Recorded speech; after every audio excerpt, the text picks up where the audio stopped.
The night sky over the Scottish Highlands tore open like fabric meeting flame. A rift of blue-white energy spiraled above the forbidden forest, crackling with power that had no name in the wizarding world. From that wound in reality, a figure plummeted, not falling but hurtling, propelled by forces that defied the gentle pull of Earth's gravity. He hit the ground with the force of a meteorite, carving a trench through ancient oaks and sending a shockwave that rattled the windows of Hogwarts Castle 3 miles distant. In the crater, Superman lay motionless. His suit was scorched, cape tattered, but his chest rose and fell with steady breath. The last thing he remembered was fighting escaped Phantom Zone prisoners above Metropolis, Zod's remaining followers wielding stolen Kryptonian technology. Their desperation weapon had malfunctioned, reality itself buckling under the dimensional stress. Now he was somewhere. The stars above were familiar constellations, the air rich with oxygen, gravity normal. Earth, then. But where? His superhearing awakened first. Voices in the distance, speaking English but with unfamiliar cadences. The whisper of something massive moving through underbrush. No, multiple somethings, their heartbeats too slow for wolves, too deliberate for bears. Clark pushed himself upright, muscles responding instantly despite the jarring transit. His X-ray vision flickered on instinctively, scanning his surroundings. The forest was alive in ways he'd never seen. Trees whose bark pulsed with bioluminescence. Creatures that registered on his vision spectrum as existing in multiple dimensional frequencies simultaneously. And approaching through the trees, a pack of humanoid figures, their skeletal structure wrong, moving with predatory grace. Werewolves. The word came unbidden, impossible, yet his enhanced senses didn't lie. Their hearts beat with lupine rhythm, muscles coiled beneath fur that sprouted from human frames. "Stay back," Superman said, rising to his full height. The lead werewolf snarled, and the pack charged. Clark didn't want to hurt them, never his first choice, but when the alpha leaped, claws extended, he caught the creature mid-air. The werewolf's strength was impressive, perhaps 5 tons of force behind the attack, but Superman held firm. He spun, using the werewolf's momentum to hurl it safely into a snowbank. The others hesitated. That's when the centaurs arrived. 4 of them, emerging from the forest with drawn bows. Their arrows aimed not at the werewolves, but at Superman himself. "The stars foretold your coming, stranger," the lad centaur said, his voice grave. "Mars burns bright with your arrival. You bring war." Before Superman could respond, a new voice boomed through the forest. Now, Ronin, let's not be hasty." A giant of a man pushed through the trees, easily 9 feet tall, carrying a crossbow that looked more decorative than functional, and a lantern that cast warm pink light. His face was hidden behind a wild black beard, but his eyes were kind. "Werewolves, back to your territory. Centaurs, lower those bows. This fellow's done nothing but defend himself." The giant approached Superman with surprising gentleness. "Name's Rubius Hagrid, keeper of keys and grounds at Hogwarts School. You're on our land, friend. And by the look of that crater, you've had a rough landing." "You hurt," Superman assessed quickly. This man, Hagrid, showed no fear, only concern. The creatures around them responded to his authority, and that word, Hogwarts. It meant nothing to him, but the elaborate castle he could see in the distance through the trees suggested this was no ordinary location. "I'm fine," Clark said carefully. "I'm sorry about the damage. I didn't mean to crash here. There was an accident. Where exactly am I?" Hagrid's eyebrows rose. "You're in Scotland, near Hogwarts School of Witchcraft and Wizardry. Don't tell me you're a muggle who's wandered into the Forbidden Forest, though you don't much look lost standing in a crater talking to werewolves like it's a Tuesday." "Witchcraft and Wizardry." The words should have been absurd, but Superman's enhanced senses had already catalogued too many impossibilities in the last 5 minutes. The centaurs with their impossible biology, the werewolves that defied known science, trees that his X-ray vision revealed contained no normal cellular structure. Either he'd hit his head harder than he thought, or he'd landed somewhere that operated on different rules. "I need to speak with whoever's in charge," Superman said. "There might be others coming through after me. Dangerous people. If that rift opens again—" "Rift?" Hagrid's expression grew serious. "You came through some kind of magical portal." "Right. That's definitely something Professor Dumbledore needs to hear about. Come on then, let's get you to the castle before the Acromantulas decide to investigate all this commotion." As they walked, Superman's mind raced. He activated his supervision, scanning radio frequencies for familiar broadcasts. Nothing.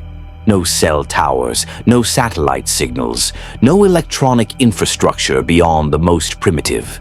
The castle ahead registered as genuine medieval architecture, impossibly well preserved, but real stone and mortar, not modern recreation. And inside he could see, his vision blurred, refracted by something his eyes couldn't properly parse. Magic, if Hagrid's words were true, might actually interfere with his Kryptonian abilities. If you want to see more characters enter different universes, hit that subscribe button and drop the name of a character and the universe you'd want to see them in down in the comments below. May the Force be with you. The castle loomed closer. And Superman realized with growing certainty that he wasn't just in a different place. He might be in a different reality entirely. Somewhere his powers worked, but the rules of engagement had fundamentally changed. Somewhere magic was real, and if magic was real, what else might be waiting in the shadows? Hogwarts Castle after midnight held a peculiar stillness that Superman's enhanced senses found disconcerting. Students slept behind thick stone walls, their dreams occasionally punctuated by murmurs or restless turning. But beneath that mundane layer, the castle itself hummed with energy that defied his understanding. Staircases that moved of their own accord, portraits whose occupants possessed genuine consciousness, and throughout it all, a thrumming power that made his skin prickle. Hagrid led him through corridors lit by torches that never consumed their fuel, past suits of armor that tracked their movement with empty helms, and finally to a stone gargoyle that leaped aside at Hagrid's password. The spiral staircase beyond rose to a wooden door which opened before Hagrid could knock. "Come in, Hagrid, and please bring our unexpected guest with you." The voice was warm, tinged with curiosity rather than alarm. The office beyond was circular, filled with delicate silver instruments that whirred and puffed smoke, portraits of previous headmasters watching from the walls, and behind a desk sat an elderly man whose eyes held the sharpest intelligence Superman had encountered since Batman. Albus Dumbledore wore half-moon spectacles and robes of deep purple, his silver beard tucked into his belt. But it was his gaze that arrested Clark, penetrating, assessing, yet somehow kind. "Professor," Hagrid began, "found this fellow in the crater in the forest. Werewolves and centaurs were circling, but he handled them without breaking a sweat. Says he came through some kind of rift. Thought you should—" "Thank you, Hagrid. That will be all for now." Dumbledore's tone was gentle but dismissive. The groundskeeper nodded and departed, leaving Superman alone with the headmaster. Dumbledore steepled his fingers. "Please sit. I suspect you have questions. I know I certainly do. Let us begin with names. I am Albus Dumbledore, headmaster of this school. And you are?" "Clark Kent," Superman said, then reconsidered. If this was truly a different world, his civilian identity might not matter. "Some people call me Superman." "Superman," Dumbledore tested the word. "A rather literal moniker. Tell me, Mr. Kent, do you know where you are? Not geographically, but fundamentally? Clark met his gaze. I was fighting criminals above Metropolis when their weapon malfunctioned. I think I was pulled through some kind of dimensional barrier. This is Earth, I recognize the star patterns, but it's not my Earth. You speak English, use similar architecture, but your technology is centuries behind mine, and you have... He gestured at the room. Magic. Actual magic. Astute, Dumbledore said, a slight smile playing at his lips. And yet you discuss dimensional barriers and alternative Earths as if they were commonplace. Where I come from, I've dealt with parallel dimensions before. The multiverse is real, just usually much harder to cross between. Superman leaned forward. Professor Dumbledore, I need to know what year this is, and I need to know if there are threats here I should be aware of. The people I was fighting, if that rift reopens, they could come through. Kryptonian criminals with powers like mine, but no moral restraint. The year is 1995, September to be precise. As for threats, Dumbledore's expression grew grave. There is a dark wizard, one I believe you would classify as a significant danger, who has recently returned to power. Most of our government refuses to acknowledge this reality. They find it too frightening to accept.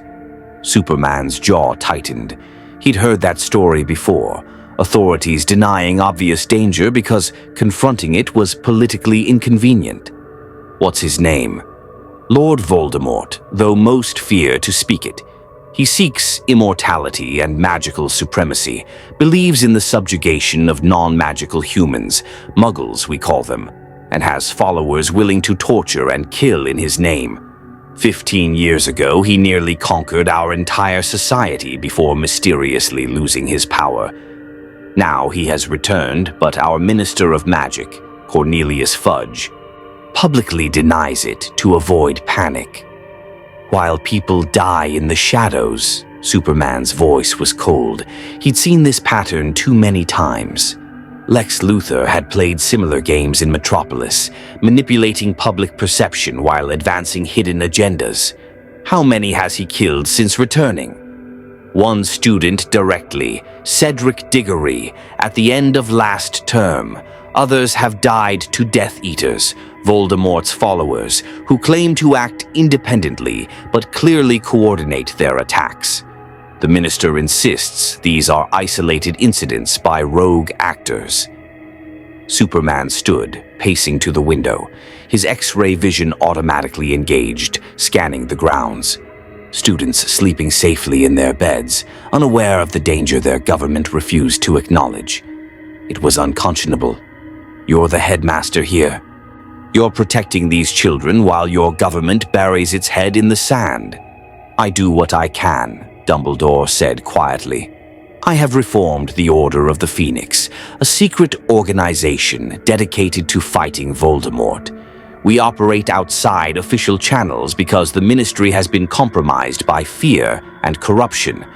But we are limited by the need for secrecy and by laws that, while unjust in application, exist for reasons. What reasons could possibly justify letting a mass murderer operate freely? The Statute of Secrecy. Dumbledore rose from his desk, moving to stand beside Superman at the window. For centuries, the magical and non-magical worlds have remained separated. Muggles vastly outnumber us, and history has shown that when they fear magic, they hunt witches and wizards, often killing innocents. The statute protects both communities, but it also means we cannot simply alert your Muggle authorities to Voldemort's existence. We must handle our own monsters. Superman turned to face him. With all due respect, Professor, hiding behind old laws while people die isn't handling anything. It's enabling. Perhaps, Dumbledore acknowledged, his blue eyes sad. But before you judge too harshly, Mr. Kent, consider this. You possess extraordinary abilities that set you apart from ordinary humans. Do they know of your existence where you come from? Does your government control your actions? Or do you too operate in shadows, choosing when to reveal yourself? The words hit home. Superman did operate secretly as Clark Kent, maintained a civilian identity precisely to protect himself and those he loved from those who would exploit that knowledge. But that was different, wasn't it? He used his powers to help people, not hide from responsibility. "I don't let bureaucrats tell me not to save lives," Superman said finally. "If I see someone in danger, I act. Laws that prevent that aren't worth respecting." Dumbledore nodded slowly. "A philosophy that has merit. It also carries consequences. The Ministry will learn of your presence soon. Hagrid is loyal but not particularly discreet, and the Centaur's prophecies travel fast. When Cornelius Fudge hears that an extraordinarily powerful being has appeared in Britain, he will either try to recruit you or neutralize you. Given his current paranoia, I suspect the latter." "Let him try," Superman said with quiet confidence. "Ah, but here is where your certainty may falter." Dumbledore drew his wand, a slender piece of wood that radiated power Superman could somehow sense. "Magic operates by different rules than the physical laws you know. You survived the werewolf's claws because your flesh is denser than any mundane material. But magic does not attack the body directly. It transforms, compels, or destroys through metaphysical means. A killing curse does not pierce skin. It simply ends life. A stunning spell does not impact like a projectile. It imposes unconsciousness upon the target's very being."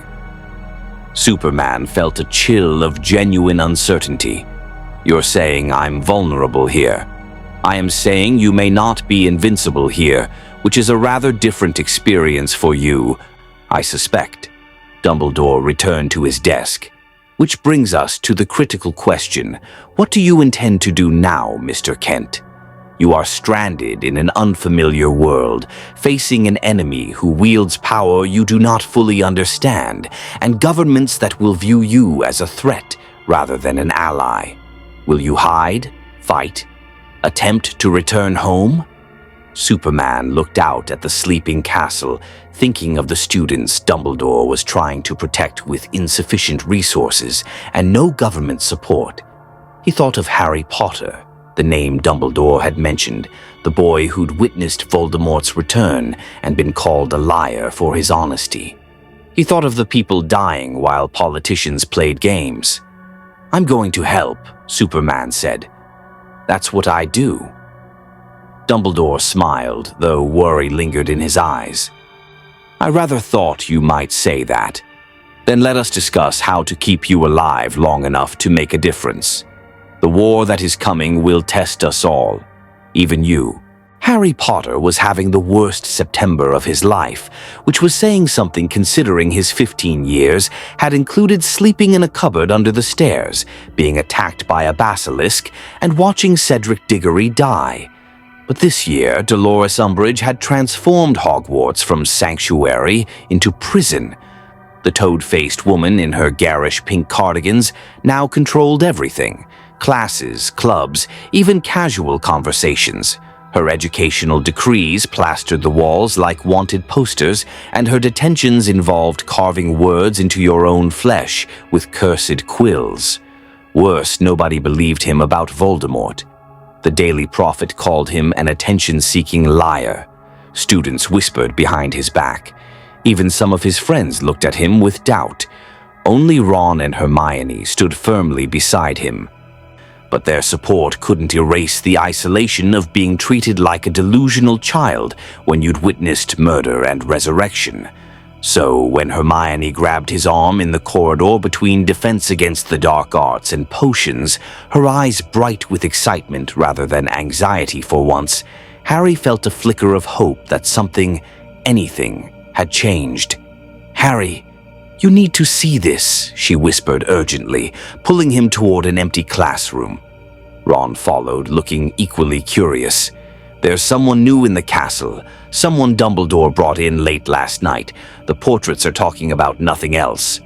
"Another Umbridge crony?" Harry asked bitterly. "Another ministry inspector to tell us you know who's a figment of my imagination?" "No," Hermione said, her voice dropping even lower. "Harry, the portraits say this person fought werewolves in the Forbidden Forest and won without using magic, without even a wand. They say he's not a wizard at all." That got Harry's attention. "A muggle? In Hogwarts?" "Not exactly." Ron had clearly already heard this story. Fred and George heard from Peeves, who heard from the Bloody Baron, that Dumbledore spent 2 hours talking to this bloke, and when he left the office, Dumbledore looked thoughtful, like when he's planning something big. The classroom door opened before Harry could respond, and to his surprise, Albus Dumbledore himself entered, followed by a man who looked utterly out of place in Hogwarts.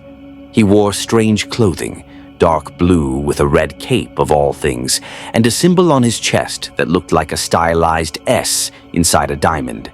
He was tall, powerfully built, with dark hair and the kind of face that belonged on Muggle film posters. But it was his eyes that struck Harry most. Calm, assessing, and somehow sad, as if he'd seen too much of the world's darkness. "Mr. Potter, Miss Granger, Mr. Weasley," Dumbledore said warmly. "I had hoped to find you together. May I introduce Clark Kent? Mr. Kent, this is Harry Potter and his friends, the young people I mentioned who might benefit from your perspective." Clark extended his hand, and Harry shook it, startled by the firm grip and the genuine warmth in the stranger's expression. "Professor Dumbledore's told me about you," Clark said directly to Harry.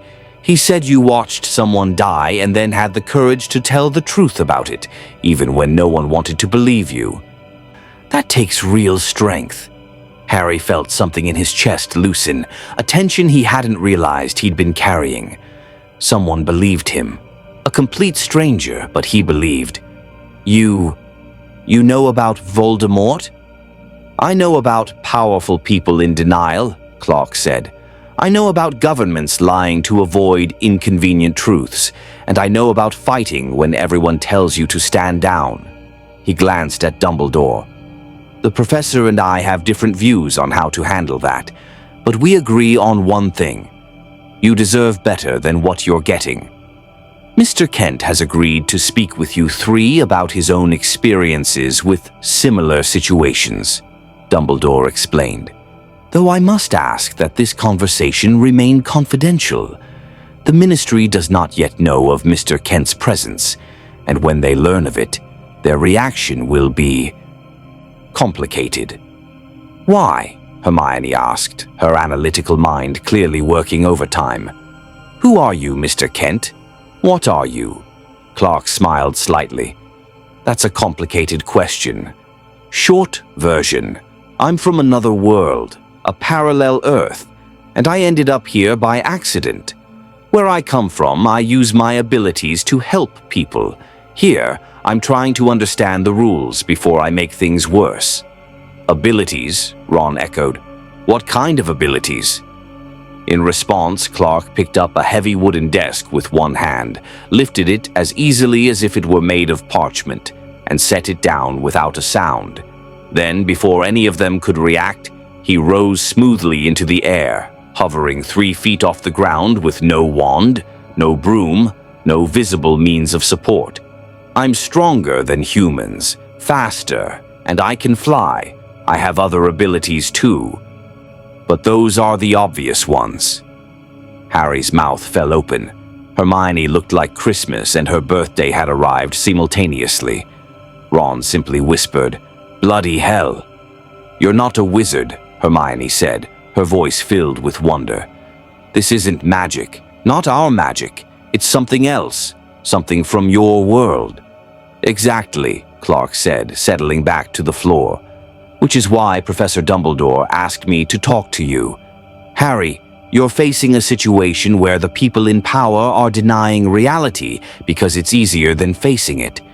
Where I come from, I've dealt with that too. Politicians who'd rather control the narrative than address the actual threat. Media that spreads lies because the truth is too dangerous. What did you do? Harry asked, leaning forward. I told the truth anyway, Clark said simply. I found ways to expose what was happening that couldn't be ignored. I worked with people willing to stand up, even when it was dangerous. And sometimes, his voice grew harder. I made decisions that went against what the authorities wanted because saving lives mattered more than following unjust rules. Dumbledore cleared his throat gently, which is where Mr. Kent and I have our philosophical differences. Clark believes in transparency and immediate action. I believe in working within existing structures when possible, however imperfect they may be, even when those structures are killing people. Clark's question wasn't hostile, but it was direct. Professor, with respect, I've been in the castle less than 12 hours, and I've already heard students talking about murders the Ministry is calling accidents. I've seen the fear in their voices. How many more have to die before working within the system becomes complicity? The tension in the room sharpened. Harry found himself holding his breath, watching two incredibly powerful men, in very different ways, disagree about fundamental principles. It felt important, like witnessing something that would shape what came next. The Statute of Secrecy has protected wizard kind for centuries, Dumbledore said quietly. Breaking it could lead to war between muggles and wizards, a war that would claim millions of lives on both sides. We must move carefully. Or you could warn people, Clark countered. Not reveal magic to the entire world, but stop pretending everything's fine when it isn't. These students deserve to know what they're facing. Their families deserve to be able to protect themselves. And your government needs to be forced to act before more people die, because politicians care more about their careers than lives. Harry felt something fierce and hot rise in his chest. Yes, this was what he'd been screaming at everyone for months. He's right, Harry said, his voice stronger than he'd heard it in weeks. People died last year because the Ministry didn't want to admit Voldemort was back. How many more will die this year while Fudge calls me a liar? Dumbledore's expression grew pained. Harry, I understand your frustration. No, Harry interrupted, surprising himself. I don't think you do, Professor. You've got your order and your plans, and I'm sure they're brilliant, but meanwhile, I'm being tortured by Umbridge, my godfather's in hiding, and everyone thinks I'm mad. Maybe Mr. Kent has a point. Maybe it's time to stop being so careful and start actually fighting back. Clark looked at Harry with something like approval, but also concern. Fighting back is necessary, but Harry, you need to understand. When you stand up against corrupt authority, they come after you hard. They'll try to discredit you, control you, or eliminate you. Are you ready for that? Harry thought of Cedric's death, of his nightmares, of Umbridge's quill carving, lies into his hand night after night. I'm already living it, he said quietly. At least if I'm fighting back, I'm doing something. Then let's talk about how to do that smartly, Clark said. Not recklessly, not stupidly, but effectively. Professor Dumbledore, whether you agree with my methods or not, these kids are in danger. Voldemort knows Harry's name. The Ministry's painting a target on his back. If we're going to help them, we need to give them more than platitudes about patience. Dumbledore was silent for a long moment, his blue eyes moving between Clark and Harry. Finally, he sighed. Very well. Mr. Kent, I will allow you to train Harry and his friends in practical defense. Not magic. You cannot teach that, but situational awareness, tactical thinking, and physical preparation. Perhaps your perspective will indeed prove valuable. Wait, Hermione said suddenly. Train us? You mean like actually fighting? The Ministry banned defensive magic classes. Umbridge won't allow... Umbridge, Clark said flatly, is exactly the kind of person who would rather see you helpless than educated. If she's banned you from learning to defend yourselves while a murderer's hunting you, then she's either incompetent or malicious. Either way, her rules aren't worth following. Ron grinned for the first time in what felt like months. I like him. Harry felt something he hadn't experienced since the previous June. Hope. Not the desperate, fragile hope that maybe people would start believing him, but solid hope based on action. Someone was taking their danger seriously. Someone was going to help them prepare. "When do we start?" Harry asked. Clark glanced at Dumbledore, who nodded reluctantly. "Tonight," Clark said. "Somewhere private, and Harry, bring anyone else you trust who's willing to learn. If we're doing this, we're doing it right.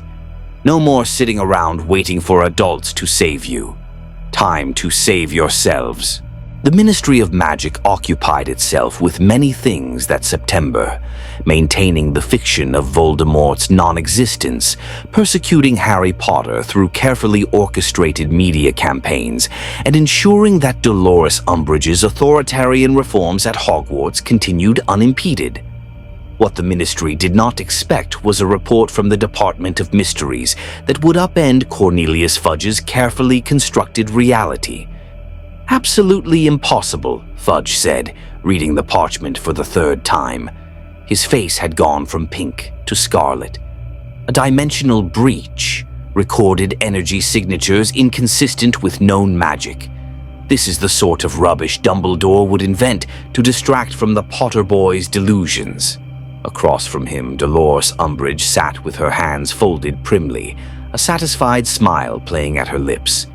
"Minister, perhaps this is precisely the evidence we need that Dumbledore has lost control of Hogwarts, allowing unknown entities onto the grounds, exposing our children to potential dangers. It's not rubbish, Minister." The unspeakable who'd delivered the report, a thin wizard named Croaker, stood his ground despite Fudge's bluster. "We've been monitoring residual magical disturbances for decades. What happened in the Forbidden Forest 2 nights ago wasn't magic. At least, not magic as we understand it. Something came through from somewhere else, and it's still there, in the castle." Fudge set down the parchment with trembling hands. His political instincts were screaming contradictory warnings. If there truly was some unknown being at Hogwarts, he needed to control the narrative immediately. But if Dumbledore had already contained it, any investigation could make Fudge look foolish. Again.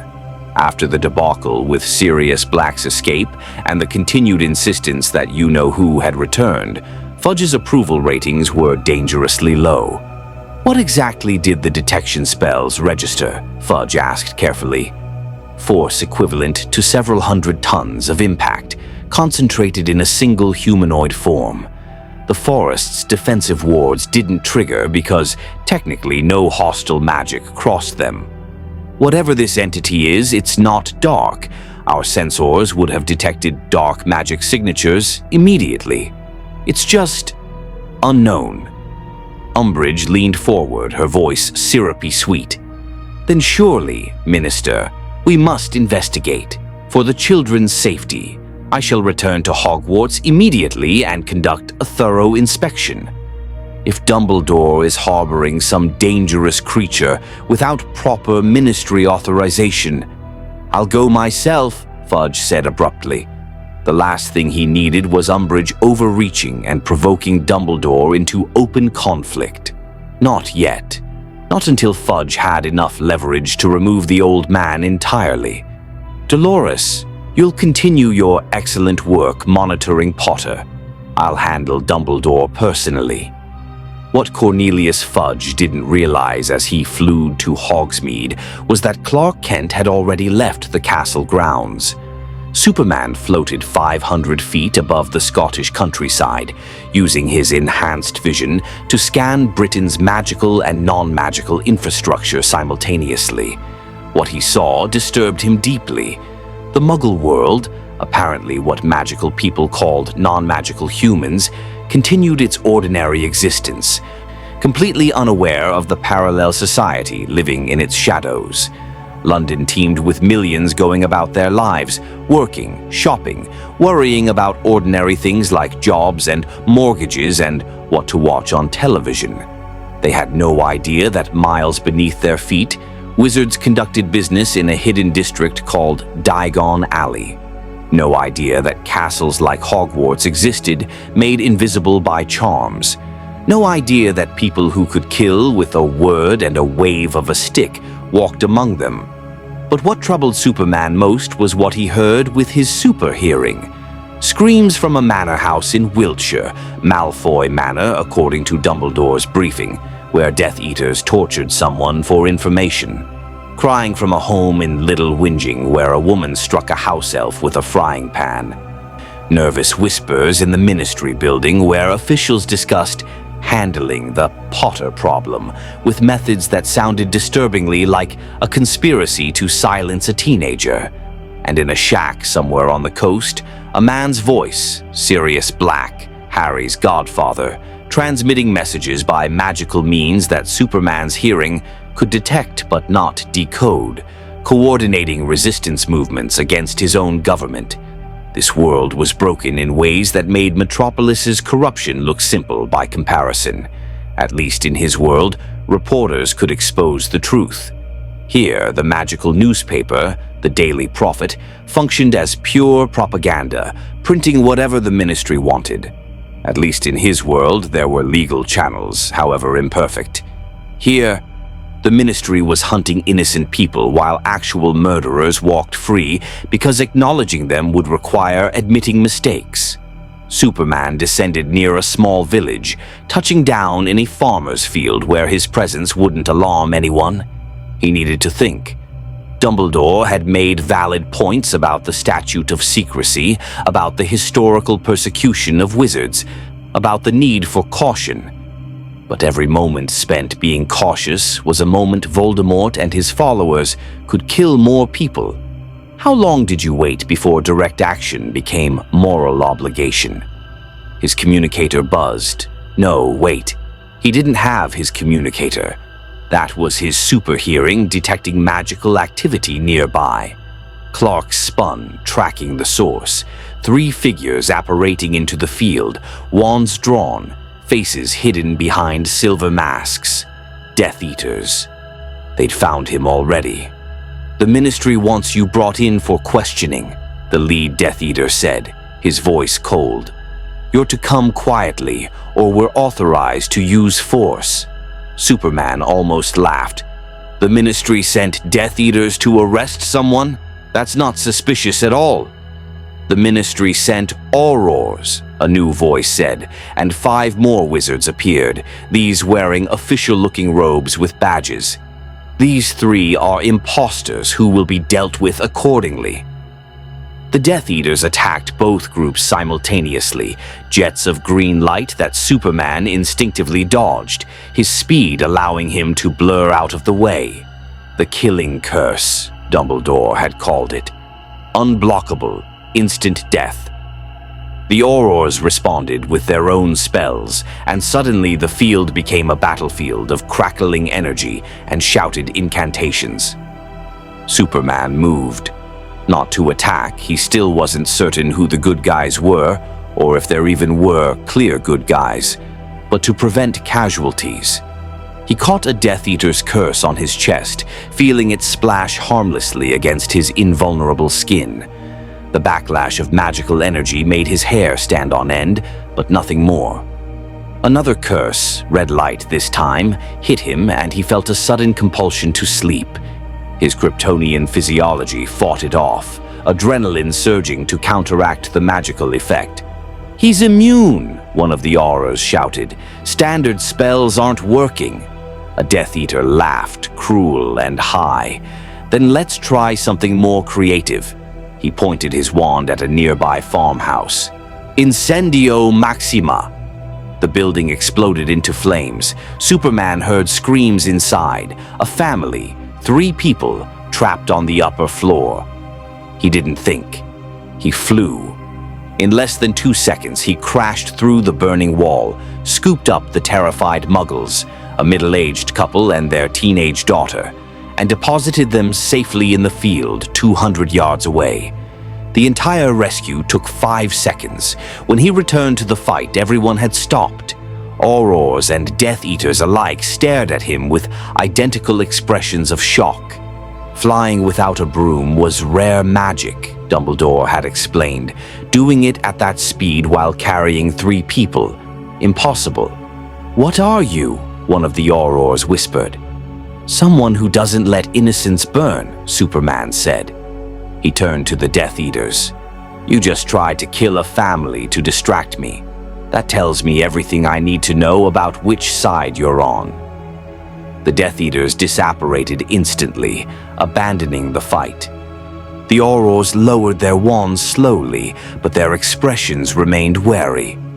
"You need to come with us," the lead Auror said. "Minister's orders. We have questions about your presence in Britain and your abilities." "Am I under arrest?" "Not yet, but the minister insists on speaking with you immediately. Refusal would be unwise." Superman looked at the 5 Aurors, at their defensive postures, at the way their wands remained ready despite their lowered positions. He could refuse. They couldn't actually force him, but that would make him an enemy of the law, however corrupt that law might be.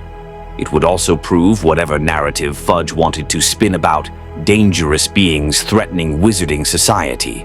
"I'll come," Superman said, "but I'm talking to reporters afterward.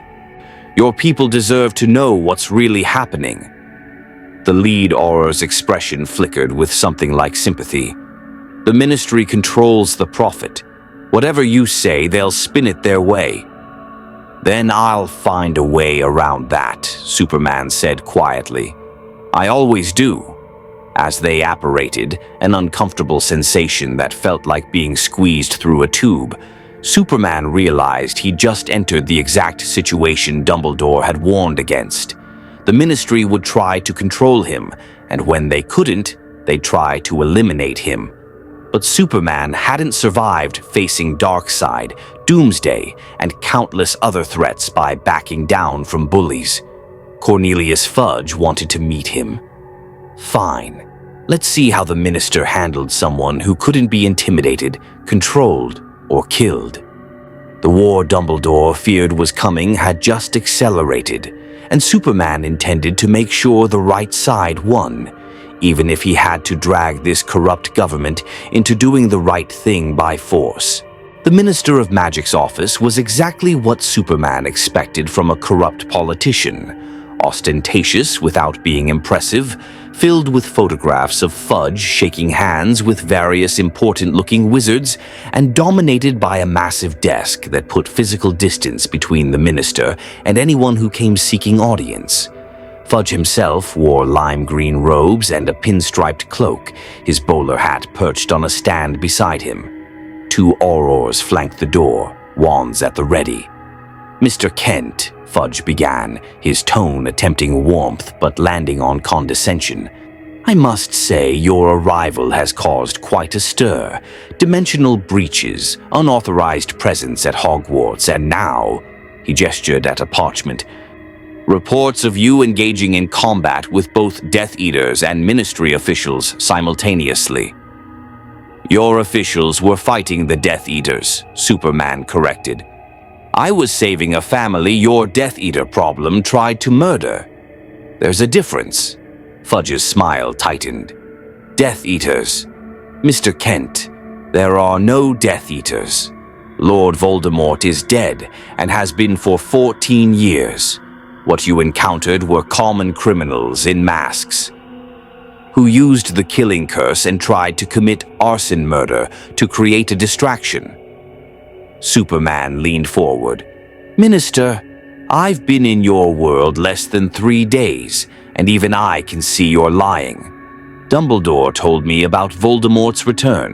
Harry Potter witnessed it. Your own officials are whispering about it in corridors they think are private. How long are you going to keep pretending?" The temperature in the room dropped 10 degrees. Fudge's face flushed deep crimson. "How dare you?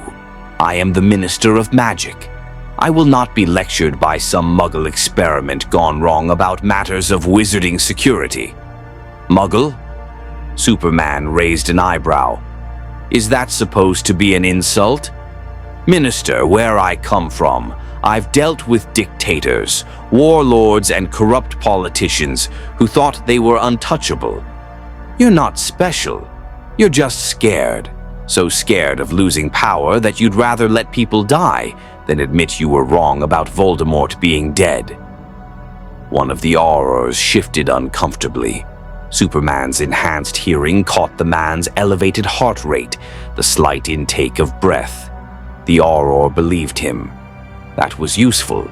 I could have you arrested, Fudge said, his voice shaking with rage, threatening a ministry official, violating the statute of secrecy by revealing yourself to Muggles. The family I saved was already dying in a fire your criminals started. Saving them didn't violate anything except your narrative. Superman stood, his cape settling around his shoulders. Here's what's going to happen, Minister. I'm going to help the people who are actually fighting Voldemort, whether you acknowledge his existence or not. I'm going to train students to defend themselves, since your ministry banned defensive magic education, which, by the way, is the most criminally negligent policy I've encountered in any government. And I'm going to find a way to tell the truth, because your society deserves better than propaganda. You'll do nothing of the sort. Fudge was on his feet now, jabbing his finger at Superman.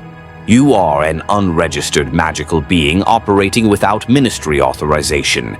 I hereby decree that you are to be taken into custody for evaluation by the Department of Mysteries, and any resistance will be met with maximum force. The auras raised their wands. Superman didn't move. You really want to do this? Your spells don't work on me. We already established that. And I'm not interested in hurting your people, but I won't be imprisoned for trying to help. Stupefy, Fudge screamed, his own wand appearing in his hand. The red bolt hit Superman's chest and dissipated like water on stone. The auras fired simultaneously, a combination of stunning spells, binding curses, and one that Superman felt as a wave of intense cold. His invulnerability held against all of them. This is your last chance, Superman said, his voice hardening. Stand down, or I'll remove myself from this situation in a way that makes you look foolish. Your choice. Fudge's response was to shout, Dementors! I summon the Dementors to this office immediately! The temperature plummeted. The lights dimmed. And through the walls, literally through them, as if solid matter was merely a suggestion, came three creatures that made Superman's skin crawl. Dementors, tall, cloaked figures that radiated despair, so thick it felt physical. His super hearing detected no heartbeat, no breathing. They were something else entirely, something that fed on happiness itself. Superman felt it immediately, a wave of crushing depression, memories of failure rising unbidden, Krypton exploding, Zod's victims he'd been too late to save. Every person he'd ever failed to protect. The sensation was horrible, invasive, like someone rifling through his worst moments and amplifying them. But unlike the stunning spells, this affected his mind, not his body. And Clark Kent had trained extensively in mental discipline. No, Superman said through gritted teeth, forcing the despair back. You don't get to control me. He flew, straight up, through Fudge's ceiling in an explosion of stone and timber, carrying all three Dementors with him by their cloaks. They shrieked, and sound that cut through the air like broken glass. Superman kept rising higher and higher until London was a sprawl of lights below and the air grew thin. The Dementors writhed in his grasp, their cold seeping into his hands, but he held firm. I don't know what you are, Superman said, but you don't belong anywhere near people. He released them at 5,000 feet and watched them scatter into the night, fleeing back toward whatever dark place they called home. Then he descended slowly, landing in the rubble-strewn office where Fudge stood gaping at the massive hole in his ceiling. "Here's what you're going to tell people," Superman said calmly, brushing dust from his cape. "A dangerous criminal attacked the Ministry. I stopped them. You're welcome. What you're not going to do is send Dementors after me again, because next time I'll drop them in the ocean. You destroyed Ministry property. You'll be arrested. I'll be helping people," Superman interrupted, "which is more than you're doing. Minister, you have a choice. Work with me and the people actually fighting Voldemort, or keep lying to your citizens while they die. But understand this, I'm not leaving, I'm not hiding, and I'm not afraid of you." He flew through the hole in the ceiling before Fudge could respond, leaving the minister sputtering in impotent rage.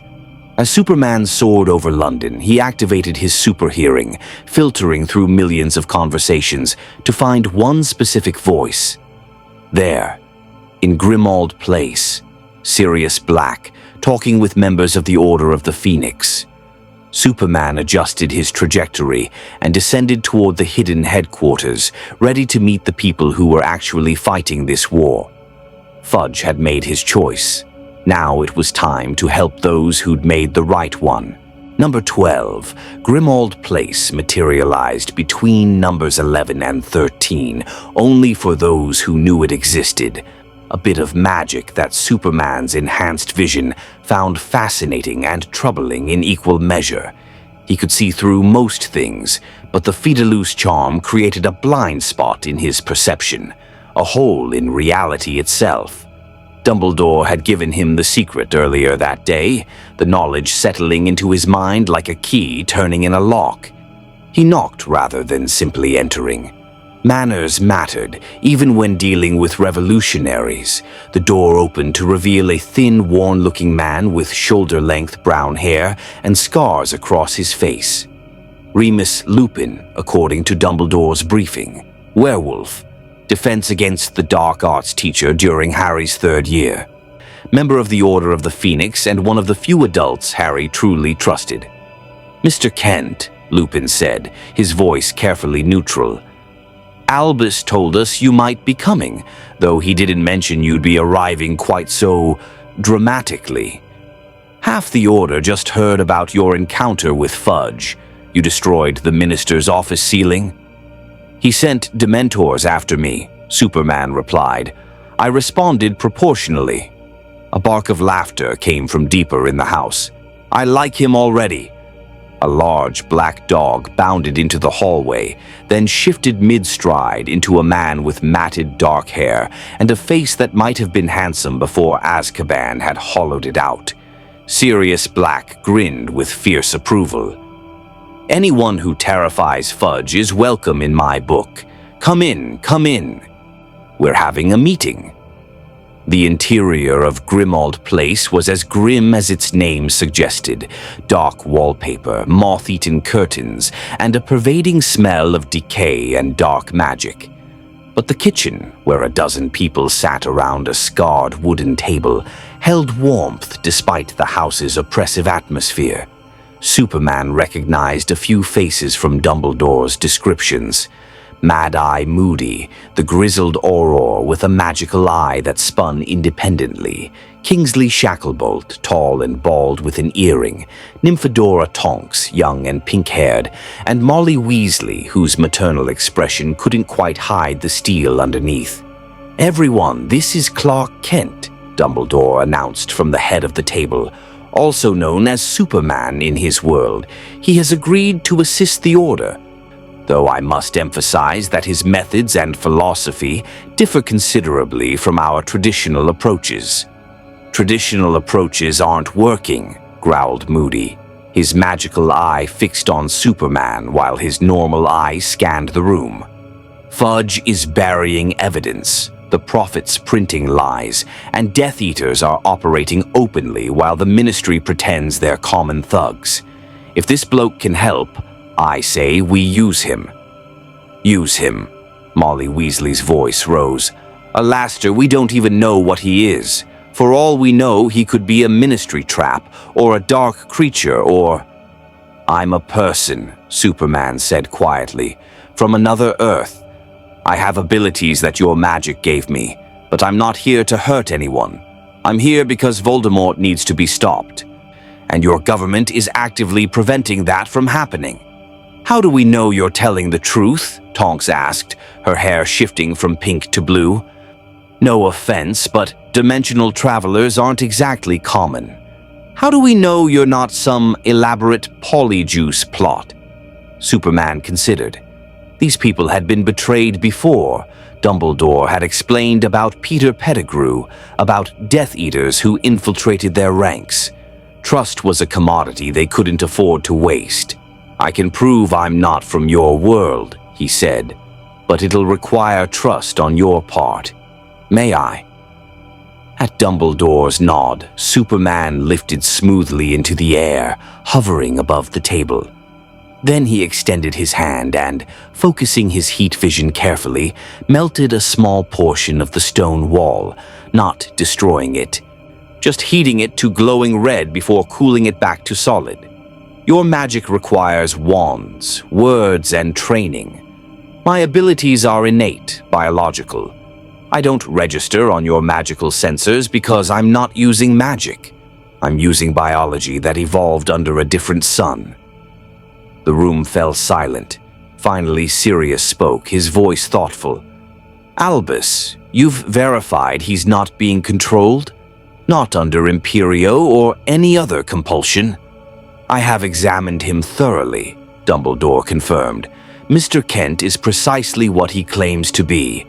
A being of extraordinary power from another reality, currently stranded in ours, who has chosen to ally with us rather than the Ministry. Why? Kingsley's deep voice cut through the room.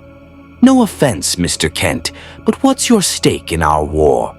You could stay hidden, wait for a way home, avoid this entire mess. Why risk yourself for a world that isn't yours? Superman settled back into his chair, meeting Kingsley's eyes. Because where I come from, I have a code. I help people, period. I don't calculate politics or weigh outcomes. If someone's in danger and I can help, I act. Harry Potter witnessed a murder and a resurrection, and your government is calling him a liar while the murderer hunts him. Students are being taught by someone who tortures them with cursed quills. Voldemort is killing people while Fudge covers it up. That's not politics, that's evil.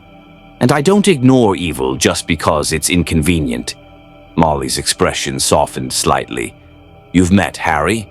I have. He's brave, angry, and isolated. He reminds me of myself at that age, someone who sees injustice clearly and can't understand why adults are pretending it doesn't exist. Superman leaned forward. Dumbledore asked me to train Harry and his friends in practical defense. Not magic. I can't teach that, but situational awareness, tactical thinking, physical conditioning, things that might keep them alive if Death Eaters come for them. They're children, Molly said, pain in her voice. They shouldn't have to fight. No, they shouldn't, Superman agreed, but they're going to anyway. Harry's a target whether he's trained or not. At least if I help him, he'll have a better chance of survival. Moody grunted approval.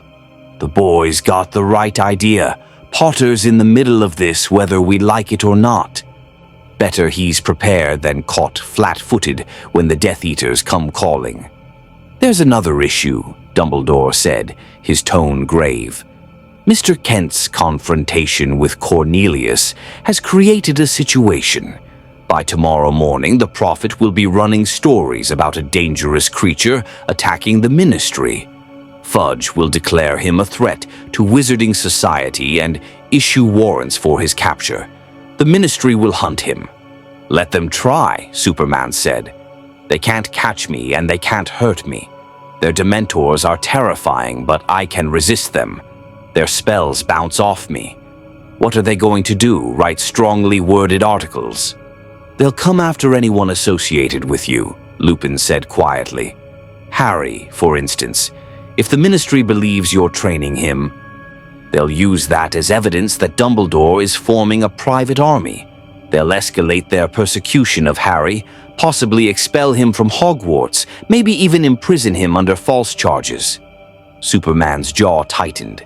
He hadn't considered that angle. In his world, the Justice League had legal authority, or at least operated with tacit government approval most of the time. Here, he was operating outside all official channels, and that made anyone he associated with vulnerable to retaliation. Then we'll have to be smart about it, Superman said. Train them secretly. Use the connection only when necessary, and if the Ministry does come after Harry, we extract him. I can carry him to safety faster than any port key. You're talking about kidnapping a minor from a government institution, Kingsley pointed out, though his tone suggested he wasn't entirely opposed to the idea. That would make you a criminal and justify everything Fudge says about you. Fudge is already going to say whatever serves his interests, Superman countered. He tried to imprison me for stopping Death Eaters. The man has no credibility. What matters is keeping these kids alive and stopping Voldemort. Everything else is just noise. Sirius slammed his hand on the table. Finally, someone who gets it. We've been tiptoeing around the Ministry for months while they persecute my godson and cover up murders. I say we stop playing by their rules and start actually fighting. Sirius, Dumbledore began. No, Albus. With respect, your caution hasn't worked. The Ministry controls the narrative. We're losing public support. And Harry's being tortured at school while we sit here debating strategy. Maybe it's time to take a page from our new friend's book and stop asking permission to do the right thing. The room erupted in argument, some agreeing with Sirius, others defending Dumbledore's careful approach, everyone talking over each other. Superman watched, listening carefully. These were good people, frustrated people, caught between wanting to act and fearing the consequences of action. They'd been fighting this war in shadows for so long, they'd forgotten how to fight in the light. Stop, Superman said, his voice cutting through the chaos without being raised. You're all right. Dumbledore's right that recklessness will get people killed. Sirius is right that excessive caution is already getting people killed. The answer isn't choosing one approach, it's using both. Dumbledore, you continue working your channels, building evidence, positioning for the moment when Fudge's lies become unsustainable. The rest of us prepare for war. We train the kids, we protect the vulnerable, and when Voldemort makes his next move, we're ready to respond with overwhelming force. A two-track strategy, Kingsley mused, political maneuvering and military preparation. Exactly. And I can help with the military side because I'm not bound by your laws or politics. I can do things you can't without risking your positions. I can be the threat that makes Fudge's lies obvious, Superman stood. But I need information. I need to know where Voldemort is, what he's planning, who his key followers are. I need targets. Moody's magical eye spun to focus entirely on Superman. You planning to kill them, boy? I don't kill if I can avoid it, Superman said, but I will stop them. Permanently if necessary. These Death Eaters torture and murder innocent people. I won't lose sleep over putting them in custody or in the ground if that's what it takes to save lives. The silence that followed was heavy. Finally, Dumbledore spoke. That is a line I hope you will not need to cross, Mr. Kent. We fight to preserve life, not to... To what? Not to win? Superman's eyes met Dumbledore's. Professor, I respect your principles, but I've seen what happens when good people refuse to stop evil because they're afraid of becoming like it. They lose, and then everyone suffers. I'll do everything I can to avoid killing. But if it's a choice between letting a Death Eater murder innocents and stopping them permanently, I know which choice I'll make." Dumbledore's expression was pained, but he nodded slowly. "I understand your position, though I pray such choices do not present themselves. Very well, we will share intelligence with you. Molly, Sirius, Remus, you'll coordinate the training sessions with Harry and his friends. Kingsley, Tonks, monitor ministry movements. If they attempt to arrest Harry or any student based on association with Mr. Kent, we intervene immediately." "What about Voldemort himself?" Tonks asked. "If Superman here can fight Death Eaters, can he take on you-know-who?" All eyes turned to Superman. He thought of Dumbledore's warnings about magic, about the killing curse, about Voldemort's power and cunning. "I don't know," he admitted. "Magic affects me differently than physical attacks. The killing curse might work, but I'm fast, strong, and hard to surprise. If I get a chance to confront him, I'll take it, and we'll find out together whether a dark wizard can kill someone who survived Doomsday." Sirius grinned wolfishly. "This is going to be interesting." The Daily Prophet's front page the next morning featured a photograph of the ministry building with a gaping hole in its roof. The headline screamed in letters that seemed to pulse with indignation. "Dangerous creature attacks minister. Fudge barely escapes death." Harry read the article aloud to Ron and Hermione over breakfast, his voice dripping with sarcasm. "Listen to this. Minister Cornelius Fudge heroically defended himself yesterday against a vicious attack by an unregistered magical creature calling itself Superman.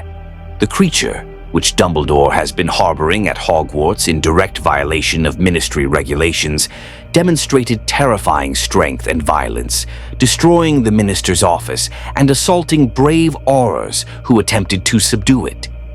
Sources close to the minister report that this creature may be working with Albus Dumbledore to destabilize the ministry and create chaos in advance of Dumbledore's suspected coup attempt. "They're not even trying to be subtle anymore," Hermione said, her voice tight with anger. "They've gone from implying Dumbledore's dangerous to outright accusing him of treason." Ron stabbed his eggs viciously. "And they're calling Superman a creature, like he's some kind of monster when he literally saved a Muggle family from burning alive yesterday. My dad heard about it at work. The Aurors who were there said Superman ignored curses to rescue 3 people in seconds." "Your father works at the ministry," came a cold, drawling voice. Draco Malfoy stood behind them, flanked by Crabbe and Goyle, his pointed face twisted in a superior sneer. "Which means he heard the official version. Your precious Superman is a dangerous beast that attacked our minister. Father says the ministry will have it destroyed within the week." Harry stood, his chair scraping back. "Your father would know about dangerous beasts, wouldn't he, considering he's a Death Eater?" Malfoy's face went white, then red. "How dare you? My father is a respected member of society. Unlike your criminal godfather or that creature Dumbledore's hiding. When the ministry catches that thing, they'll what exactly?" Superman's voice carried across the Great Hall, and conversation stopped instantly. He stood in the doorway, his red cape striking against the stone walls, looking completely unbothered by the entire school staring at him. "Try to arrest me again? Send more Dementors?" "Because that worked so well the first time." Umbridge shot to her feet from the staff table, her toad-like face flushed with fury. You are trespassing on ministry-controlled grounds. I am placing you under arrest by the authority of Educational Decree Number 27, Superman finished, walking calmly toward the staff table. "I read it. All non-human magical creatures must be registered with the ministry and are banned from educational facilities without explicit written permission from the minister. There are 3 problems with that, Professor Umbridge. First, I'm human, just not from your world. Second, I'm not magical. Third, I don't recognize the ministry's authority to dictate where I go or who I help. Then you are an outlaw, Umbridge said, her voice saccharine with false sweetness. And any student found associating with you will be expelled. Any staff member harboring you will be terminated. Educational Decree 28, which I am enacting this moment, prohibits all contact with the criminal known as Superman under penalty of permanent expulsion from all magical education facilities in Britain. The Great Hall erupted in whispers. Harry felt his stomach drop. If associating with Superman meant expulsion, they couldn't risk the training sessions. But the look on Superman's face suggested he'd expected exactly this. "You can't do that," Hermione protested. "You're banning students from talking to someone. That's a violation of basic rights to—" "Miss Granger, that's enough," Professor McGonagall said sharply, though her eyes glittered with suppressed fury as she glared at Umbridge. "Professor Umbridge, surely you cannot mean to restrict students' personal associations outside of school hours." "I mean exactly that," Umbridge said, turning her bulging eyes on McGonagall. "This creature is dangerous, possibly aligned with Albus Dumbledore's seditious activities. Any student who speaks with it, trains with it, or aids it in any way will be considered complicit in Dumbledore's conspiracy against the Ministry. The headmaster may have abandoned his responsibility to these children, but I will protect them." Dumbledore rose from his seat, his expression grave. "Dolores, I must protest in the strongest possible terms. You cannot simply decree—" "Educational Decree 29, Umbridge interrupted, her smile now victorious. "The High Inquisitor has the authority to overrule the headmaster in matters of student safety. You are overruled, Albus. Mr. Superman creature, you will leave these premises immediately, or I will summon Aurors to forcibly remove you." Superman looked at her for a long moment, his expression unreadable. Then he smiled, not pleasantly. "You know what's interesting about bullies, Professor? They always overreach. They push too hard, control too much, and eventually people stop being afraid and start being angry. You've just banned students from talking to someone who was teaching them how to survive. Let's see how long it takes before they realize you're more dangerous to them than I ever could be." He turned to Harry, ignoring Umbridge's spluttering. "We'll continue our lessons, just not here and not obviously. Be ready." Then, to the entire hall, "Anyone who wants to learn how to defend themselves against the threats your government won't acknowledge, and yes, that includes Voldemort," gasps echoed at the name. "Find a way to contact me. I'll be around." He walked out of the Great Hall, his cape swirling behind him, leaving behind a hall full of stunned students and a furious Umbridge. Harry met Ron and Hermione's eyes across the table. They nodded. Superman was right. Umbridge had just overplayed her hand. Now everyone would want to know what training they were being forbidden to receive. That night, in the room of requirement that Dobby had told them about, 30 students gathered in nervous clusters. Harry hadn't expected this many. He'd put up a few carefully worded notices about Defense Study Group and thought maybe 10 or 15 would show. Instead, members from all 4 houses filled the room. Neville, Luna, the Weasley twins, Susan Bones, Justin Finch Fletchley, and even some Slytherins who'd apparently decided that surviving Voldemort mattered more than house politics. Superman stood at the front of the room with Sirius, Lupin, and Tonks beside him. "Before we begin," Superman said, "I need everyone to understand what you're risking by being here. The Ministry has declared me an outlaw. Umbridge has banned you from associating with me. If you're caught, you could be expelled. If you're not comfortable with that risk, leave now. No judgment." Nobody moved. Harry felt a surge of fierce pride. These were his classmates, kids he'd grown up with, and they were choosing to fight despite the consequences. Good, Superman continued. Then let's talk about what we're facing and how we're going to survive it. First thing you need to know, Voldemort is real, he's back, and he's recruiting. Death Eaters are operating openly while the Ministry pretends they don't exist. That means you can't rely on official protection. You can only rely on yourselves and each other. That's what we've been saying, Fred Weasley called out, but nobody listens. Then we stop trying to convince people and start preparing for reality, Superman said. Here's what we're going to do. The professors here, he gestured at Lupin and Tonks, are going to teach you actual defensive magic, not theory, not wand movements without context, real spells that will save your life when a Death Eater attacks. Stunning spells, shield charms, disarming jinxes, and eventually, Patronus charms. The Ministry banned practical defense, Susan protested. Umbridge will know if we start casting combat spells. Only if you cast them where she can detect them, Tonks said, her hair shifting to red. This room is unplottable and shielded. Practice here, perfect your technique, and when you need to defend yourself, you'll be ready. What will you teach us? Neville asked Superman directly. You can't do magic. I'll teach you how to think tactically, Superman replied. How to assess threats, use your environment, work as a team. I'll teach you physical conditioning so you're not gasping for breath after 30 seconds of running.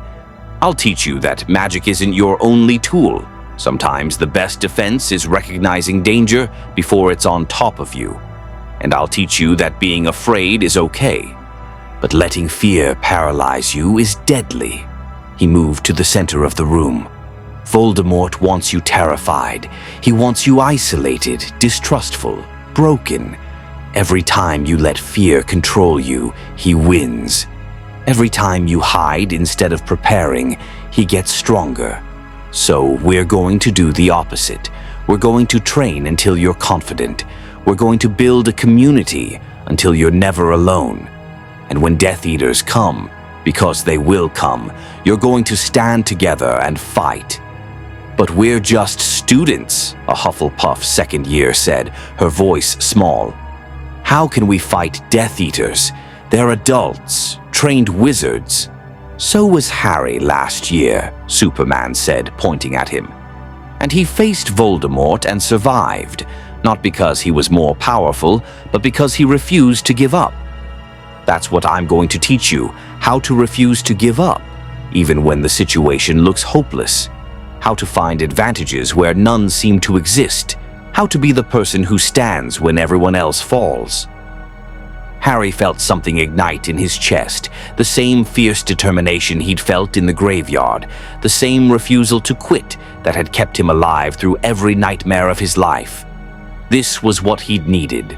Not platitudes or politicians' lies, but someone willing to treat him and his friends like they were capable of fighting back.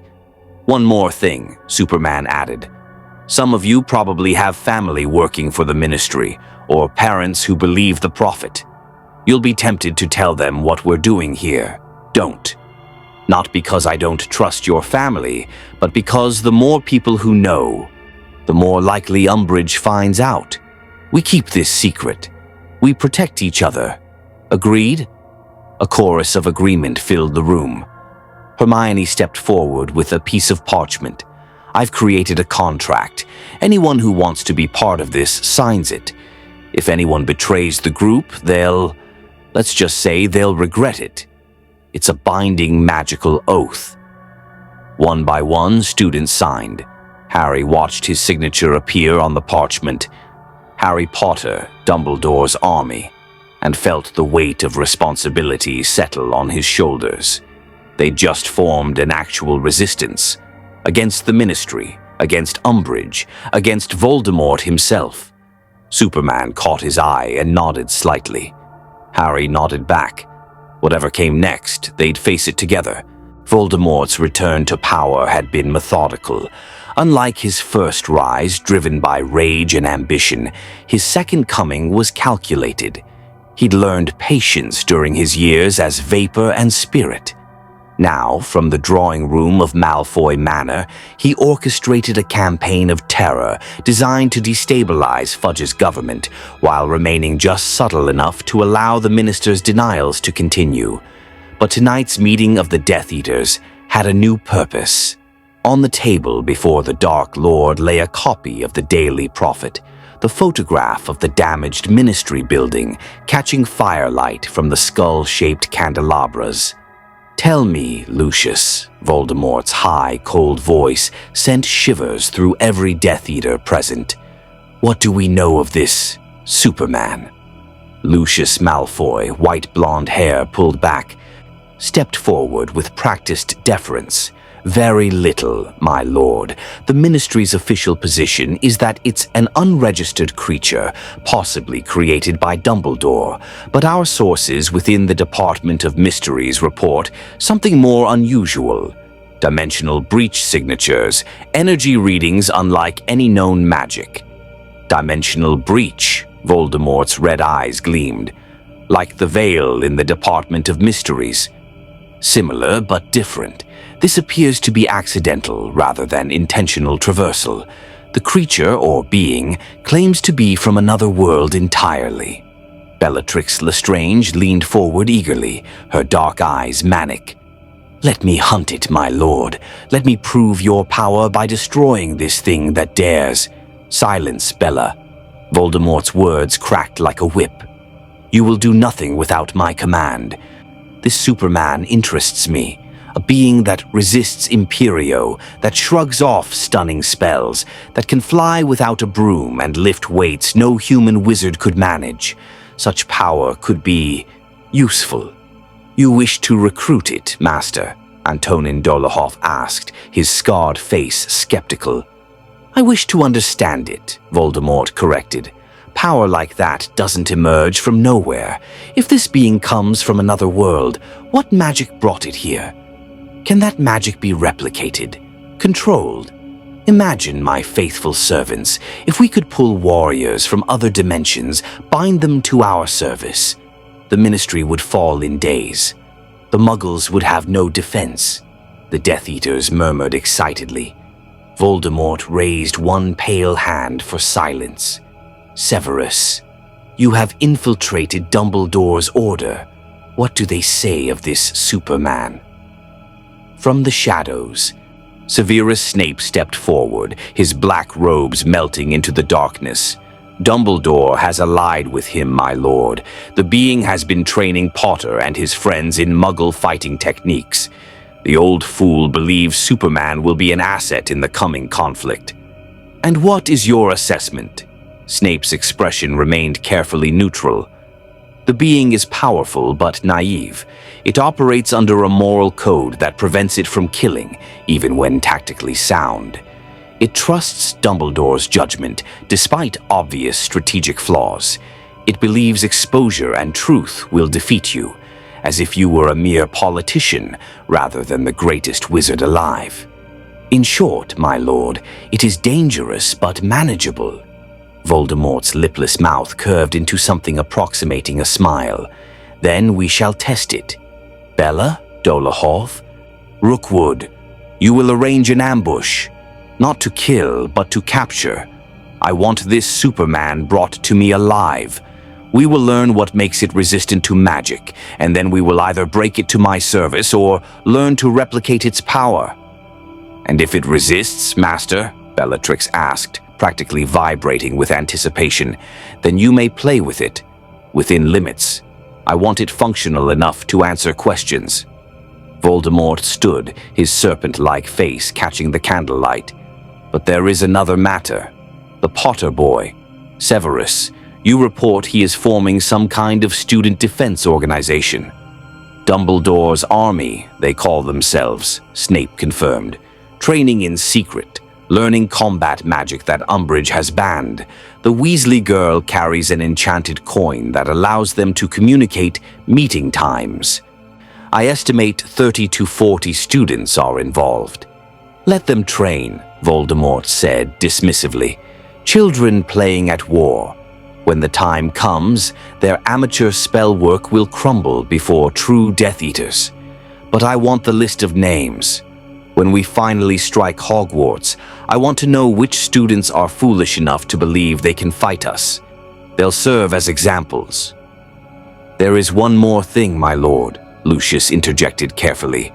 "The prophecy, the one locked in the Hall of Prophecy at the Department of Mysteries, the one concerning you and Potter. If we could retrieve it—" "I am aware of the prophecy, Lucius," Voldemort hissed, his anger flaring. "And I am aware that only those whom a prophecy concerns can retrieve it, which means either Potter must fetch it himself, or I must go personally. Both unacceptable options.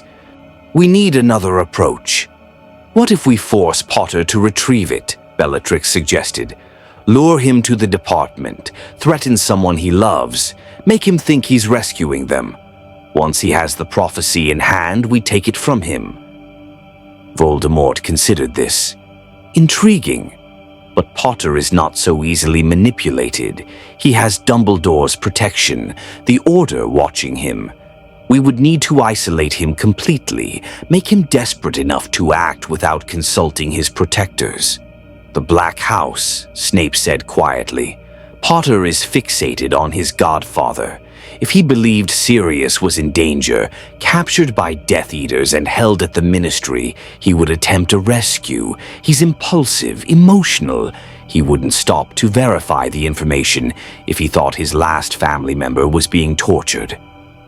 Voldemort's eyes gleamed with approval. "Excellent, Severus. You continue to prove your worth. Begin planting seeds of doubt in Potter's mind. Let him see visions of his godfather in danger. Make him paranoid, desperate, and when he finally breaks and runs to the Ministry with his little army, we'll be waiting." "What about Superman?" Dolohov asked. "If the being is training Potter, it might accompany him." "Then we capture both," Voldemort said. "Potter for the prophecy, Superman for study. 2 birds with one killing curse, metaphorically speaking, of course." He moved to the window, gazing out at the Malfoy grounds where peacocks strutted in moonlight. The Ministry is weak, Dumbledore is distracted, and Potter is isolated. Everything is aligning perfectly. By year's end, we will have the prophecy, we will understand this dimensional traveler's power, and we will have demonstrated to the wizarding world that Cornelius Fudge's denials are lies. The Second War begins in earnest, my faithful, and this time there will be no infant to stop me, no love protection, no miracles, only my inevitable victory." The Death Eaters raised their wands in salute, dark marks burning on their forearms. "Of Dark Lord." Miles away, Superman hovered high above London, his super hearing catching fragments of that conversation through Malfoy Manor's ancient wards. The words were distorted, incomplete. Whatever magic protected the house interfered with his abilities. But he'd heard enough. Voldemort knew about him. The Dark Lord was planning something involving Harry and a prophecy at the Ministry. He should tell Dumbledore immediately. Should warn the Order. But something made him hesitate. Dumbledore's strategy was all about patience, waiting for the right moment, gathering evidence. Superman had tried patience. He'd tried working within systems. And while he'd been patient, how many had died? Maybe it was time to stop being patient. Maybe it was time to force Voldemort's hand, bring the conflict into the open where Superman's advantages mattered more than magical subtlety. The Dark Lord wanted to test him. Fine. Let's see how a wizard who relied on fear and torture handled someone who was genuinely unkillable. Superman descended toward Grimmauld Place, his mind already planning.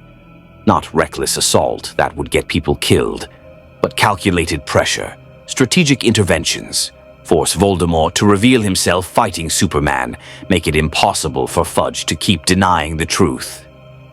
Fight the war on 2 fronts, physical and public opinion.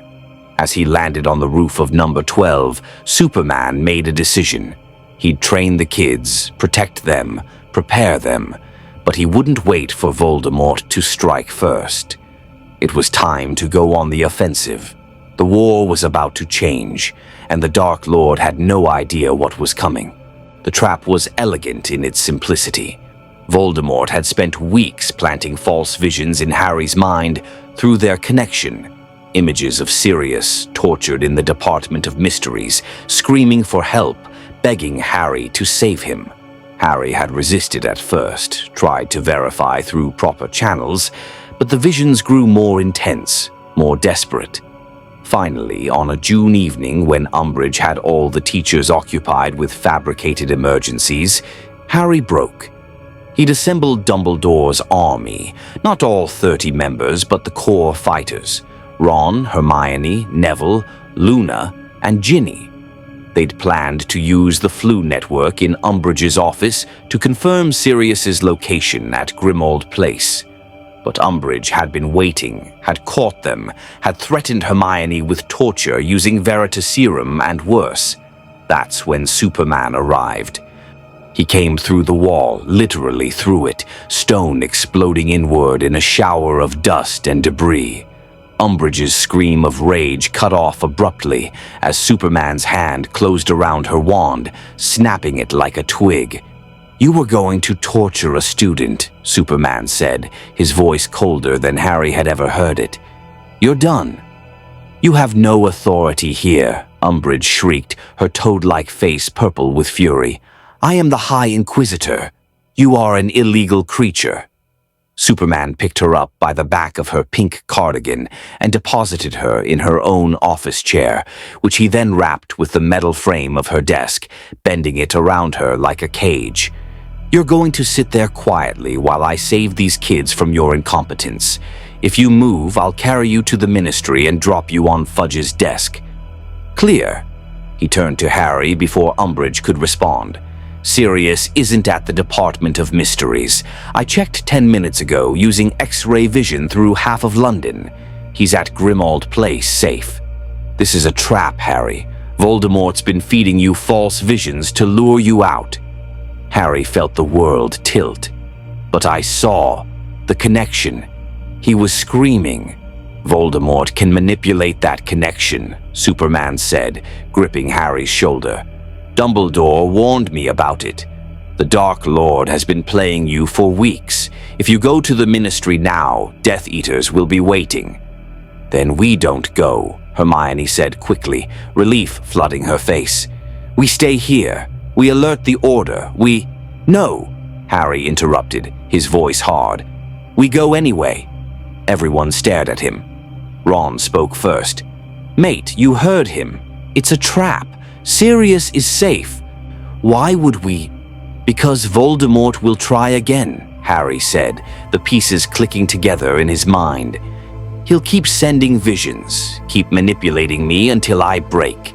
And next time, someone might actually be in danger.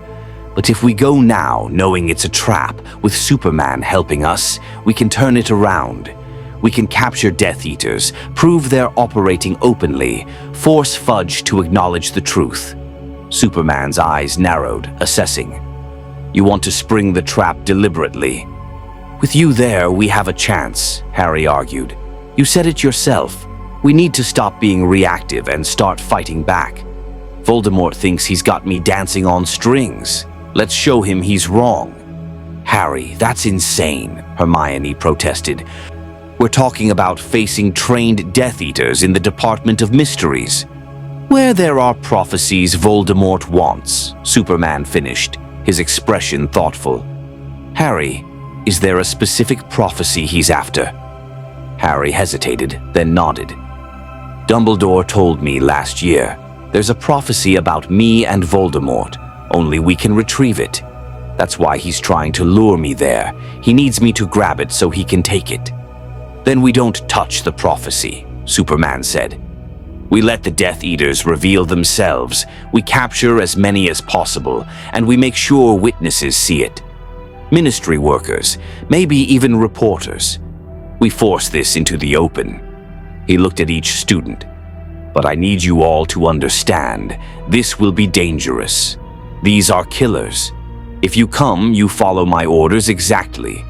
No heroics, no improvising." Can you do that?" One by one, they nodded. Even Hermione, though fear showed clearly on her face. "We're with you," she said. "All the way." 20 minutes later, they flew to the Ministry's visitor entrance. Superman had contacted the Order. Lupin, Tonks, Sirius, and Moody were already en route. The plan was simple. Harry and his friends would enter the Department of Mysteries while Superman hung back, invisible to normal sight, watching from above. When the Death Eaters revealed themselves, the Order would engage while Superman prevented casualties and captured as many Death Eaters as possible. The Department of Mysteries was exactly as Harry remembered from his dreams, or rather from the visions Voldemort had planted. Endless rows of dusty shelves holding thousands of glowing prophecy orbs. His friends spread out, wands ready, while Superman phased through the ceiling, hovering in the shadows above the shelves where no one would think to look.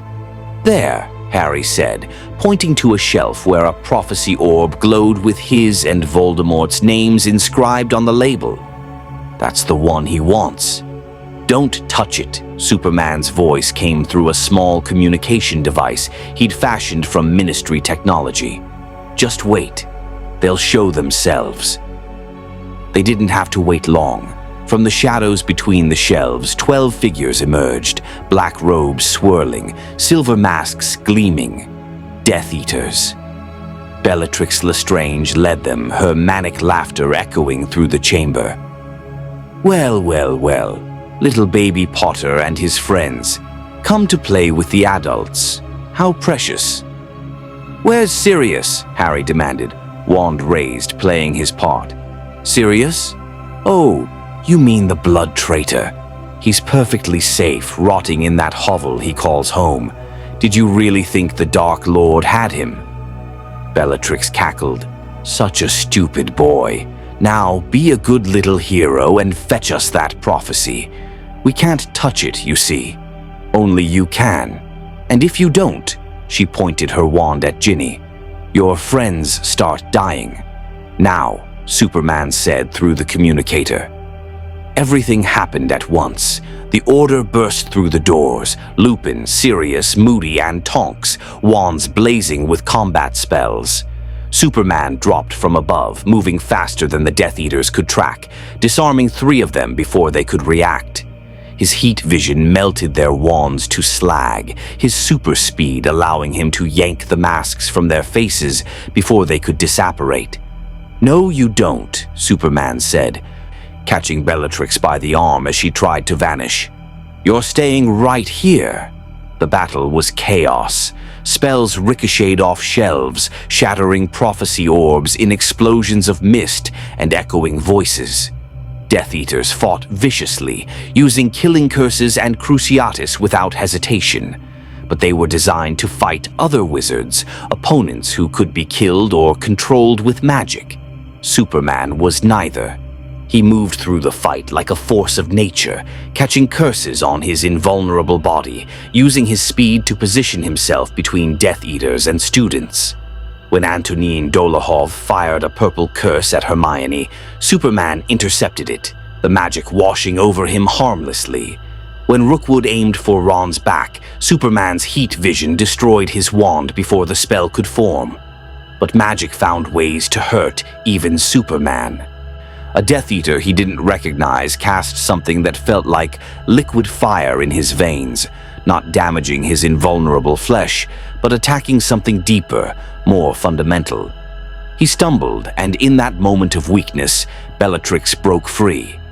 "Avada Kedavra!" she screamed, not at Superman but at Sirius. The world slowed. Superman saw the green light lance toward Harry's godfather, saw Sirius's eyes widen in realization, saw Harry's mouth open in a scream of denial. Superman moved, faster than he'd ever moved in this world, pushing his Kryptonian speed to its absolute limit. He crossed 30 feet in a fraction of a second, his hand intercepting the killing curse inches from Sirius's chest. The curse hit Superman's palm and something impossible happened. The spell didn't bounce off. It didn't dissipate. It sank into his flesh like acid, burning, corrupting, trying to end the concept of life itself. Superman felt his heart stutter, his vision gray at the edges, his invulnerability meaningless against magic that simply declared, "You are dead." But Superman was more than human. His Kryptonian biology, evolved under a red sun and empowered by a yellow one, fought back. His cells refused the command to die. His will, forged through years of choosing to be a hero when he could have been a god, rejected the curse's finality. The green light flickered, wavered, and finally dissipated. Superman's hand was blackened, veins standing out like dark lightning. But he was alive. He looked at Bellatrix, who stared at him with genuine fear for the first time. "That," Superman said hoarsely, "was your one chance to kill me. You wasted it." He moved before she could respond. Faster than fear, and his fist connected with the side of her head, carefully controlled, enough to knock her unconscious but not kill. She crumpled, and the fight went out of the remaining Death Eaters. Those who could still disapparate fled. Those Superman had disarmed surrendered or were captured by the Order.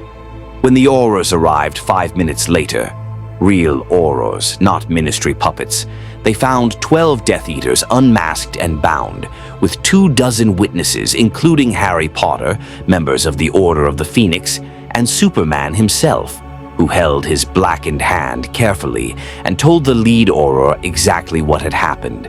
"Bellatrix Lestrange tried to murder Sirius Black with the killing curse," Superman said clearly. "I blocked it. These Death Eaters were attempting to force Harry Potter to retrieve a prophecy for Lord Voldemort. Their faces are exposed, their crimes are witnessed, and the minister's claims that Death Eaters don't exist just became impossible to maintain."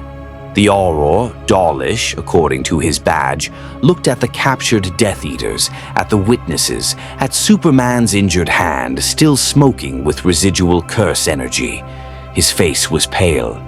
"The minister needs to hear about this immediately."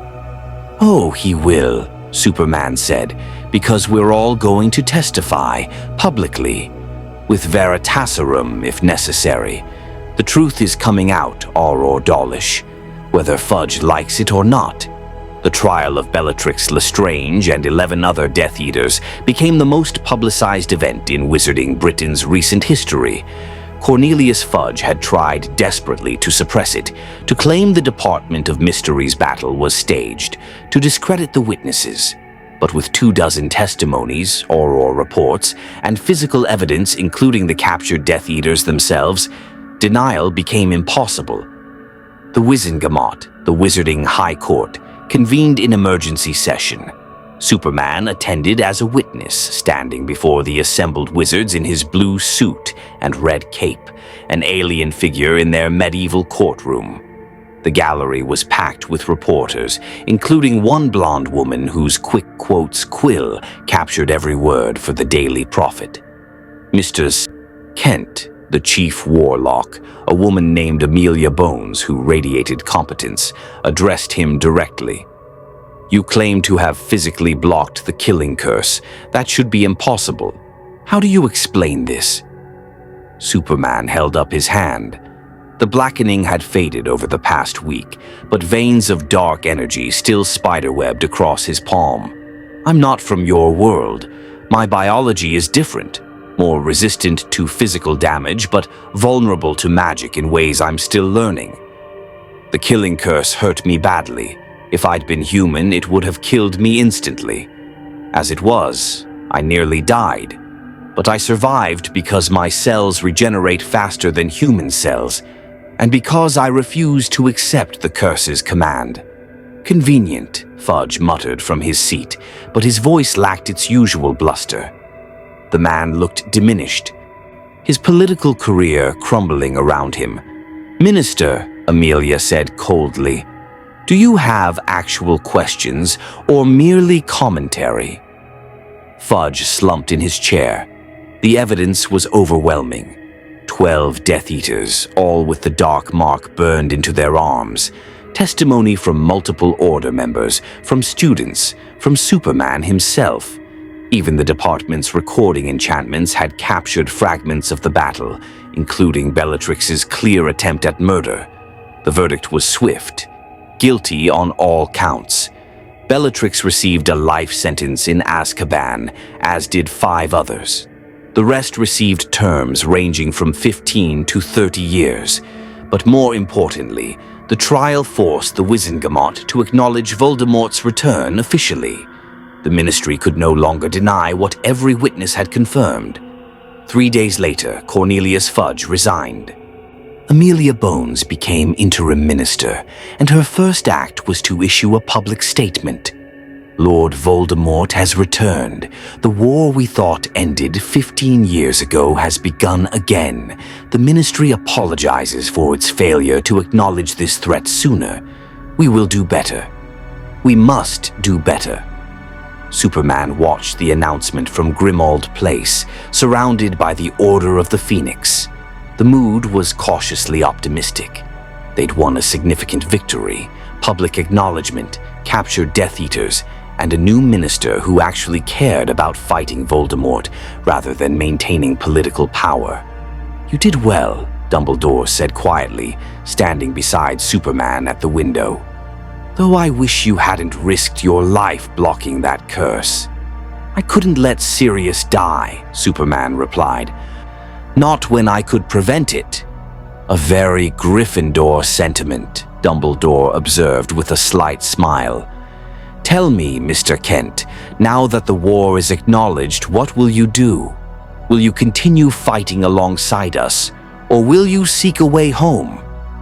Superman considered the question.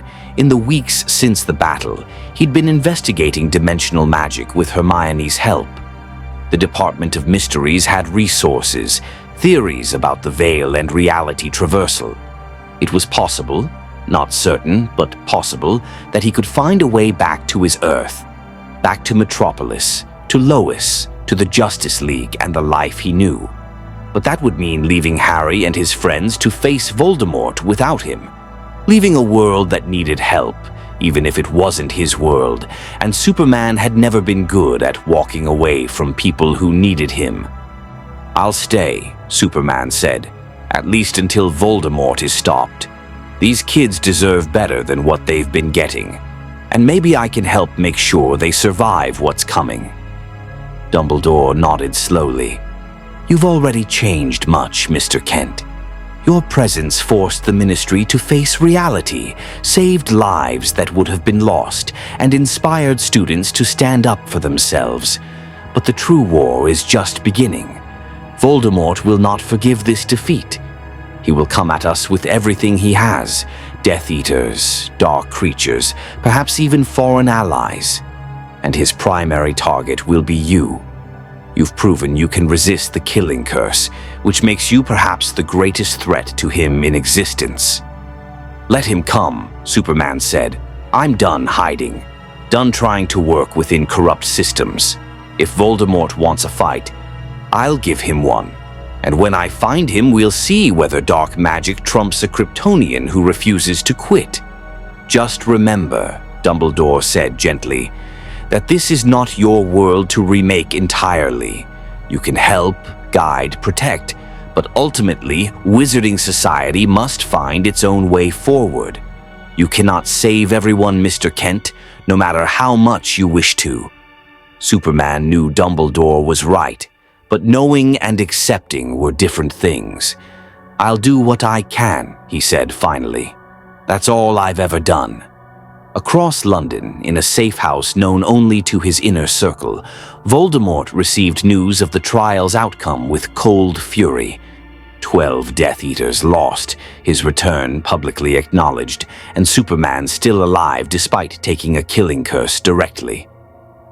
The being was more dangerous than Voldemort had anticipated, not merely resistant to magic, but actively fighting back, forcing confrontations, dragging conflicts into public view.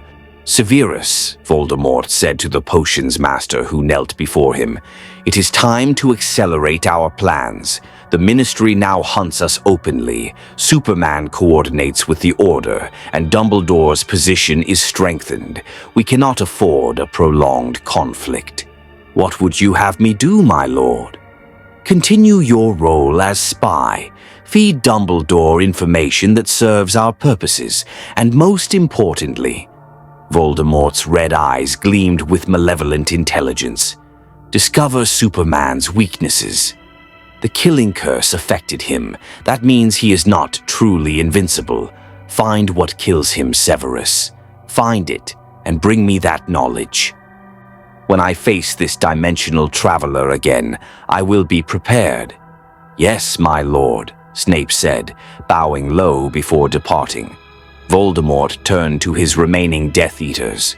We are entering a new phase of this war. The old tactics, terror in shadows, government infiltration, slow corruption, these no longer serve us. If the Ministry and Superman force open conflict, then open conflict they shall have.